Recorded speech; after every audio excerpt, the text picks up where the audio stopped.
guys? It's a Faraz, Four Corners Fitness. Today we're here in my kitchen and we're gonna cook some picanha steaks. So the thing about picanha, it's like a sirloin steak except it has a fat cap on it. And here it is right here. So these just dry aged in the fridge for a little bit and then just left them out so they can come to room temperature. So before you cook a steak, you always want to pat it dry so that way the excess moisture that hits the pan doesn't have to burn off in the time that it could be cooking. So we're just gonna pat these down pretty softly. And I had put a little bit of pink Himalayan salt on it earlier just so it could bring flavors out a little bit. Get this skillet hot. And this one for the eggs. All right. So here's some pink Himalayan salt. This is my favorite. And we're just gonna get some grind action.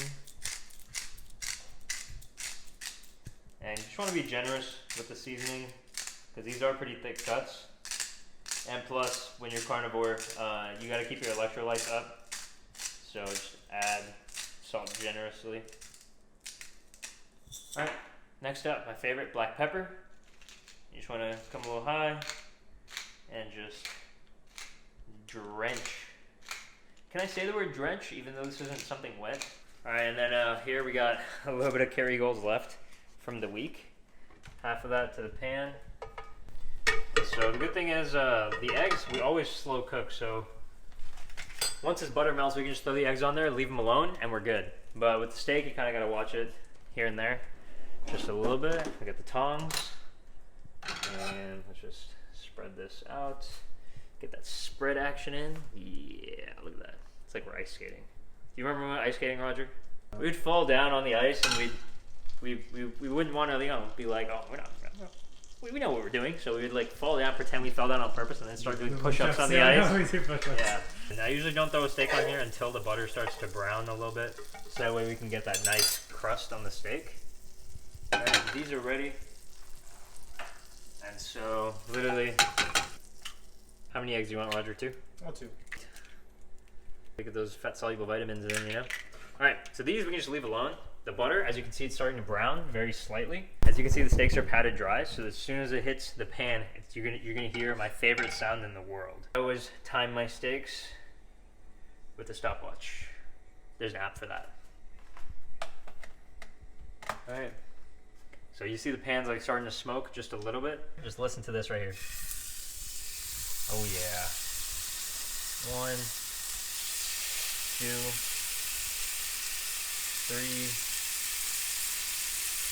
Oh, Snoop Doggy Dogg and Dr. Dre's at the dough, ready to make an entrance. Go back on up. Kobe's about to rip shit up. Same thing, generously salt both sides. Once again, these are thick cuts,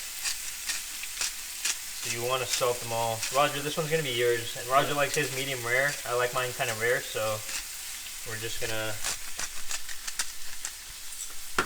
cook it for a few minutes on each side. Doesn't take much to have a good steak and good eggs. All you need is salt and pepper. Maybe some turmeric sometimes. I've kind of cut turmeric out of my diet for the past couple weeks to see how I feel. And my gut has actually been feeling a little bit better. Mostly because the UC, when you add in any type of plants, it really kind of disrupts the balance in your gut. Well, for me it does anyway. Everyone's different. But most important part about cooking steaks, once you drop them in the pan, don't touch them. Just let them do its thing, or let them do their thing. All right, and then we're gonna add some more crushed pepper. Oh yeah.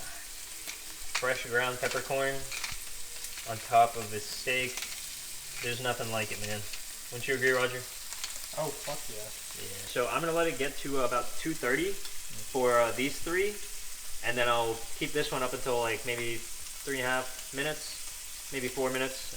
Since Roger likes his medium rare, I like mine rare, as rare as possible. So I usually go 2:30 on each side for a cut this thick. But yeah, and then these are pretty much going to be done soon. All right, so it's been 2:30, so I'm going to go ahead and flip that. And that's a nice crust. That's exactly what we want on there. All right, and then let's flip this one over. Perfect. Nice crust. And can we go 3 for 3? Yes, we can. All right, ladies and gentlemen, you see that crust that's forming on there? That's called the Maillard reaction. when hot pan touches steak, that starts to form. Oh, Roger, how's that look for you, man? Does that look good? You ready to tear into that? All right, these eggs are pretty much done. Listen to that sizzle, guys. It is just something else. All right, and since these are done, we can go ahead and just literally cut these down the middle. Slide off. All right, so done with that. Let these cook. We're about to hit my doneness level here in a second. So I'm gonna go ahead and take these off. Oh yeah, look at that. That's exactly what we want. 1, 2, and on the little thing. I'm just gonna let that cook a little bit more. Let the fat render just a little bit. The good thing about picanha, usually a normal sirloin doesn't have too much fat on it. It's really lean, so it's kind of doesn't have like that full flavor. But yeah, that's it for me. All right, so we're at 5:30. Let's see how that looks on the other side. Ooh, that's nice right there. Ooh, see that? All right, stack that on there. Popular advice usually states to wait about 2 to 5 minutes so the steaks can absorb the juices. So we're gonna wait, and that's actually gonna let the steak cook as well. All right, guys, we're back. It's been about 5 minutes, so we're gonna go ahead and cut into Rogers real quick. As you can see, well, this butter melted off, but we have a little bit of butter. What was left of my Kerrygolds.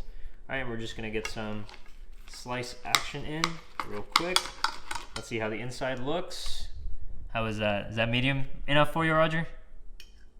Yeah, it's medium enough. Is medium enough? Cool. Oh, that's it. This is a little overcooked, to be honest, but I'm gonna eat it anyway. Let's see how this one comes out. Oh, that's it. That's what I like right there. That dark red center. That's the rarity I like. Right? Can we go 3 for 3? All right. It's like medium rare. If you cook a steak every day for 10 months in a row, you're bound to understand when to stop them. But now it's time for the ultimate test. I'm gonna cut a piece for my very gracious cameraman right here. It's not too rare for you, right? I'm okay with it. Okay, that's like a perfect medium. It's a good medium rare. Yeah. I'm more of a medium rare, medium kind of person. But yeah. All right. Let's get that initial reaction.